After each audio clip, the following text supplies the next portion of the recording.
સમામાં આવેલા ઉર્મી સ્કૂલમાં વિદ્યાર્થીઓ વચ્ચે મારામારીની ઘટના સામે આવી છે। સ્પોર્ટ્સ ડે નિમિત્તે યોજાયેલી ક્રિકેટ ટુર્નામેન્ટ દરમિયાન મારામારી થઈ હતી। ધોરણ 10, 11 અને 12ના વિદ્યાર્થીઓ વચ્ચે રમાઈ હતી ક્રિકેટ મેચ। ક્રિકેટ મેચમાં ધોરણ 10ની ટીમ ફાઇનલ મેચ જીતવાની હતી। તે સમયે જ કરી હતી મારામારી। સ્ટમ્પ, પથ્થર અને બેટથી 5 જેટલા વિદ્યાર્થીઓને માર મારવામાં આવ્યો હોવાનું ખુલ્યું છે। ઇજાગ્રસ્ત વિદ્યાર્થીઓને સારવાર હેઠળ ખસેડાયા છે।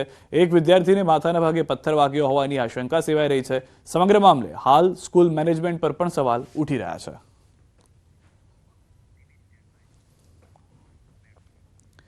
સુરતમાં અસામાજિક તત્વોનો આતંક વધ્યો છે। વરાછામાં તોફાની તત્વોનો આતંક સીસીટીવીમાં કેદ થયો છે। અર્ચના સ્કૂલ સામે જ હરિધામ સોસાયટીથી પાસે દુકાનમાં તોડફોડ। તોફાની તત્વોએ દુકાનમાં તોડફોડ કરી હોવાની જાણકારી।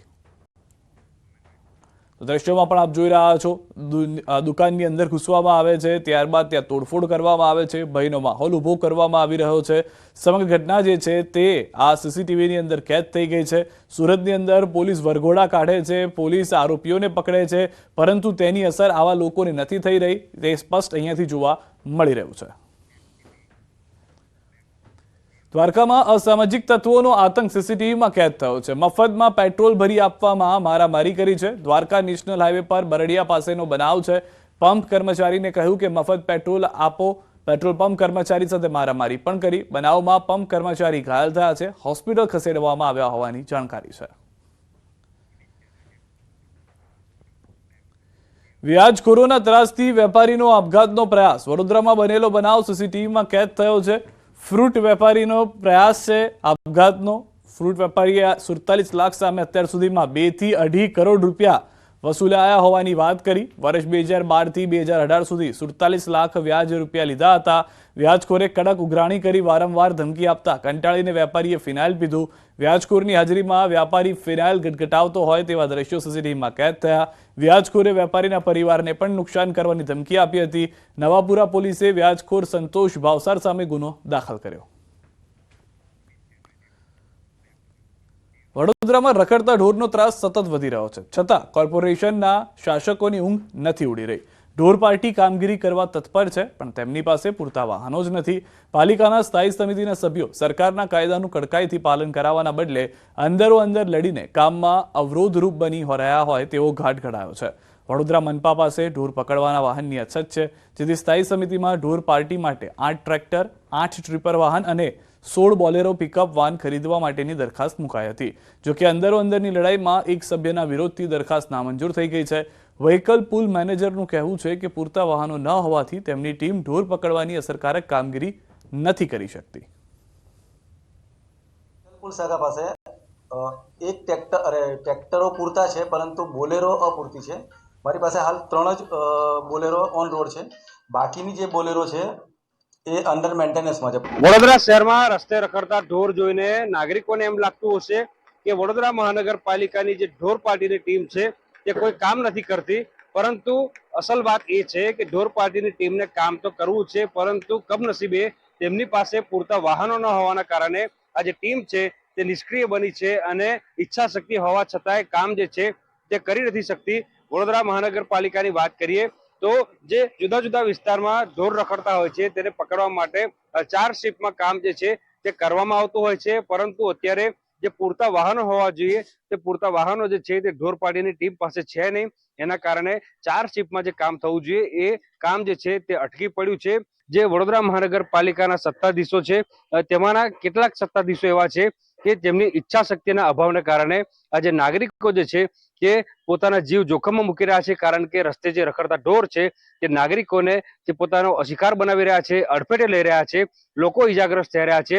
ત્યારે વડોદરા મહાનગરપાલિકાના જે સત્તાધીશો છે તેમને આ જે ઉદાસીન વલણ છે તે દૂર કરવું જોઈએ અને ઢોર પાર્ટીની ટીમને પૂરતા વાહનો મળે, રસ્તા પરથી રખડતા ઢોરનો ત્રાસ ઘટે તેવા પ્રકારના પ્રયત્નો જે છે તે કરવા અનિવાર્ય બન્યા છે। હાર્દિક દીક્ષિત, ન્યૂઝ 18 ગુજરાતી, વડોદરા। તો વડોદરામાં હાલમાં ઢોર પાર્ટીની 7 ટીમ કામ કરવી જોઈએ, પણ વાહનો ન હોવાથી 6 ટીમ જ કામ કરી રહી છે। 7 ટીમ પાસે 14 બોલેરો અને 7 ટ્રેક્ટર ટ્રોલી હોવી જોઈએ, તેના બદલે વ્હીકલ પુલ પાસે માત્ર 3 બોલેરો વાહનો જ ઉપલબ્ધ છે। હજી અનેક વાહનોની જરૂર છે। આ મામલે વિપક્ષ નેતાએ શાસક પક્ષને ઘેર્યું અને નાગરિકના હિતમાં કામ ન થઈ રહ્યા હોવાનો આક્ષેપ કર્યો। તો સ્થાયી સમિતિના ચેરમેન નવેસરથી દરખાસ્ત મુકાવી મંજૂર કરાવીને વાહનોની ખરીદી કરવાનું કહી રહ્યા છે। 60-70 માણસના ટોળાનું તમે પગાર જુઓ તો કેટલી થાય ને ગાયો કેટલી પકડી આખા દિવસમાં? તો કે 5, 10. એટલે ખાલી લોકોને બતાડવા પૂરતું જે કામગીરી થઈ રહી છે એ શહેરના નગરજનોના હિતમાં નથી. ટૂંક સમયમાં ઢોર પાર્ટીને સગવડ મળે એ માટે વ્હીકલ પુલ દ્વારા આ સાધનોની ખરીદી કરવાની છે. એ માટેની દરખાસ્ત તૈયાર કરી અને સ્ટેન્ડિંગમાં મોકલવામાં આવશે, જેથી કરીને બોલેરો હોય, જીપ હોય, ટ્રેક્ટર હોય, લો લાઇંગ ટ્રેલર છે, આ તમામ વસ્તુઓની તબક્કાવાર ખરીદી પૂર્ણ કરી અને ઢોર પાર્ટીને પૂરેપૂરી સવલત આપવામાં આવશે. મધ્ય ગુજરાતમાં પાટીદાર સમાજ સંગઠનોનું સ્નેહ મિલન યોજાયું. આ વખતે પાટીદાર સમાજ આક્રમક મૂડમાં જોવા મળ્યો છે. ખેડૂતોને પડતી મુશ્કેલીઓને કારણે પાટીદાર સમાજ સરકારથી નારાજ હોવાના સંકેત દેખાઈ રહ્યા છે. કાયાવરોહણ ખાતે મળેલા સંમેલનમાં કેટલાક આકરા નિર્ણયો લેવાયા. ખેડૂતોના પ્રશ્ને ફેબ્રુઆરીમાં પાટીદાર સમાજનું ભવ્ય સંમેલન યોજાશે. 1 લાખ પટેલોને એક મંચ પર ભેગા કરવાનો નિર્ણય લેવાયો છે. ખોડલધામ, ઉમિયાધામની જેમ વડોદરા જિલ્લામાં વીરાઈ માતાનું મંદિર બનાવવા માંગ ઉઠી છે. દેશનું પ્રથમ સરદાર પટેલનું મંદિર બનાવવા પણ નિર્ણય લેવાયો છે. વડોદરા ખાતે મોટી સંખ્યામાં પાટીદારોને ભેગા કરી અને નાના વર્ગ જે પાટીદારોમાં વિભાજિત થઈ ગયા છે એ લોકોને સર્વેને એક સ્ટેન્ડ ઉપર લાવી અને બધાને ભેગા કરી અને પાટીદારોનું ઉત્થાન થાય, વિકાસ થાય એ માટેનો અમારો હેતુ છે. અંબાજીમાં એક સાપની સારવાર આપી જીવનદાન આપ્યું છે. જો કે સાપને સારવાર અપાઈ હોવાનો સૌપ્રથમ કિસ્સો સામે આવ્યો. વેટરનરી ડોક્ટર પશુઓની સારવાર કરતા હોય છે ત્યારે આ સાપને ગંભીર ઇજાઓ થતા એક હોમિયોપેથિક ડોક્ટરે તેની ટ્રીટમેન્ટ કરી હતી. સાપ એક કારના એન્જિનમાં ફસાઈ ગયો હતો. સાપને બહાર કાઢતા સમયે તેની ગંભીર ઇજાઓ પહોંચી હતી.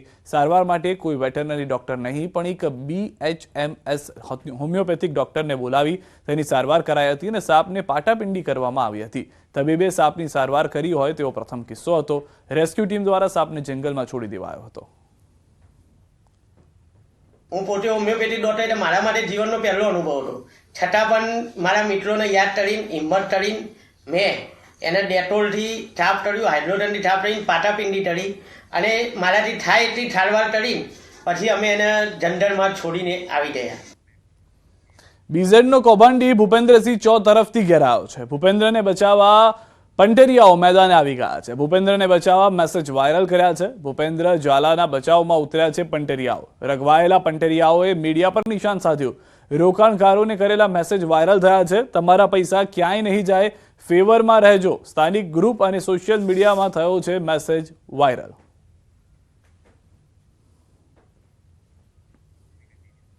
તો ભૂપેન્દ્ર ઝાલા અને ધવલસિંહનો વધુ એક વિડીયો વાયરલ થયો છે. ડાયરાના કાર્યક્રમનો વિડીયો વાયરલ થયો છે. ધવલસિંહ ઝાલાનો સાથે રૂપિયા ઉડાડતો વિડીયો વાયરલ થયો છે. હાથમાં નોટોની થપ્પી સાથે કર્યો હતો રૂપિયાનો વરસાદ. બાયડના ધારાસભ્યની BZ CEO સાથેની જુગલબંધી દેખાઈ. સ્પષ્ટતા બાદ પણ મિત્રતાના જૂના વિડીયો થઈ રહ્યા છે વાયરલ. માલપુરનો આરોપી એજન્ટ મયુર દરજી પણ ધારાસભ્યની સાથે દેખાયો. ડાયરાના કાર્યક્રમમાં વખતનો આ વિડીયો હોવાની જાણકારી છે.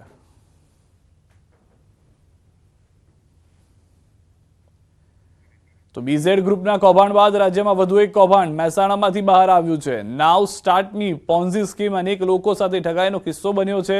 નિરંજન શ્રીમાળી નાવ સ્ટાર્ટ નામે સ્કીમ ચલાવતા હતા. તેની ઓફિસ પાલનપુરમાં આવેલી છે. આ સ્કીમમાં રોજના 1% લેખે રોકડ ઉપર વળતરની લાલચ આપી ઠગાઈ કરાઈ. ચેઇન સિસ્ટમથી લોકોને જોડવાના નામે છેતરપિંડી કરાઈ. ઠગાઈનો ભોગ બનનાર વિરમ ઠાકોર નાવ સ્ટાર્ટ સામે ગંભીર આક્ષેપો કર્યા. તેમણે કહ્યું કે મેં પોતે 4 લાખ રૂપિયા રોક્યા હતા, પરંતુ 5 મહિનાથી પેમેન્ટ થયું નથી. 10 થી વધુ લોકો મહેસાણામાં છેતરાયા છે. આ મુદ્દે SP કચેરીએ ફરિયાદ અપાશે. એક નાવ સ્ટાર્ટ તરીકે કંપની હતી. એના અંદર આજથી લગભગ 29/3/2024 રોકાણ કર્યું હતું 2 લાખ રૂપિયાનું. એનું રોકાણ પહેલાં 2 લાખ રૂપિયા કર્યું, વખત દરરોજ પેમેન્ટ આવતું હતું. એના પછી મેં બીજા 2 લાખ રૂપિયાનું રોકાણ કર્યું. ટોટલ મારું 4 લાખ રૂપિયાનું રોકાણ છે. અને છેલ્લા 5 મહિનાથી કોઈ પેમેન્ટ આવતું નથી ને વારંવાર વાયદા બતાવી જાય છે. BZ કૌભાંડ મામલે પ્રદેશ કોંગ્રેસના આક્ષેપ. ABVP પ્રદેશના પૂર્વ સહમંત્રી પર મુકાયા આક્ષેપ. પાર્થિવરાજસિંહ કઠવાડિયાએ જાહેર કર્યા પુરાવા. અમનસિંહ ચાવડા અને ભૂપેન્દ્રના ફોટો સામે આવ્યા છે. અમનસિંહે ગાંધીનગરમાં ખોલી હતી BZની ઓફિસ. ગાંધીનગરની BZ ગ્રુપ ઓફિસના એજન્ટ અમનસિંહ ચાવડા હોવાનો આક્ષેપ. અમનસિંહ ચાવડામાં અનેક નેતાઓના પણ ફોટા જોવા મળ્યા છે. અમનસિંહ ચાવડાએ મે મહિનામાં સેક્ટર 11માં BZ ફાઇનાન્સની ઓફિસ શરૂ કરી હતી. પાર્થિવરાજસિંહે સવાલ કર્યા કે પોલીસે હજુ અમનસિંહ ચાવડાને કેમ અટકાયત કરી નથી.